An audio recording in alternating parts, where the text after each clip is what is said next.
প্রতারণা শুরু করেছে। তারা এদেশে 50% ভোট পেয়ে ক্ষমতায় গিয়েছে, কিন্তু তারা ভুলে গিয়েছে 70% মানুষ দেশের পরিবর্তনের পক্ষে রায় দিয়েছে। জনাব তারেক রহমান একটা বিষয় ভুলে গিয়েছে, একটা তিক্ত সত্য মনে করিয়ে দেই। এই বাংলাদেশে বিএনপি যে এবার ক্ষমতায় গিয়েছে, মানুষ জনাব তারেক রহমানের মুখ দেখে এবার ভোট দেয় নাই।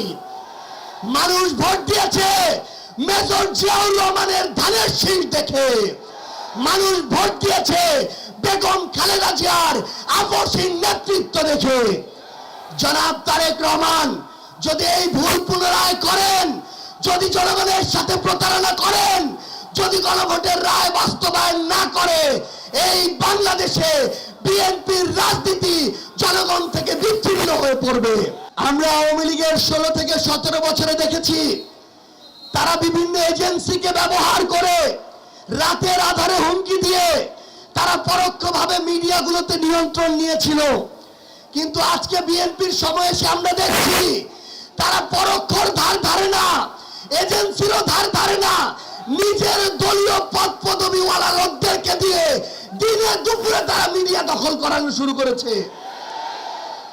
আমরা দেখেছিলাম এর আগে আমাদের ওই সীমান্তে ফেলানি নামক আমাদের ওই বোনেরা ভাইরা থেকে শুরু করে অসংখ্য শহীদের জীবন ওই সীমান্তের কাঁটাতারে ঝুলেছিল। কিন্তু আমরা দেখছি বিগত এক সপ্তাহে আমার আরো 3 জন ভাইকে ওই সীমান্তে গুলি করে হত্যা করা হয়েছে। বিএনপির পক্ষ থেকে কোন ধরনের শক্ত স্টেটমেন্ট আমরা দেখি নাই। বিএনপির কাছে আমরা স্পষ্ট করে বলি, কোন দেশের কাছে, এজেন্সির কাছে, রাষ্ট্রের কাছে নিজেদের সার্বভৌমত্ব, সম্মান, আমাদের ভাইয়ের জীবন আমরা তাদের কাছে বন্ধক দিয়ে এই বাংলাদেশে কোনোদিন আমাদের রাজনীতি প্রতিষ্ঠা করতে পারবো না। আমরা দেখছি আবার নতুন করে চাঁদাবাজি শুরু হয়েছে।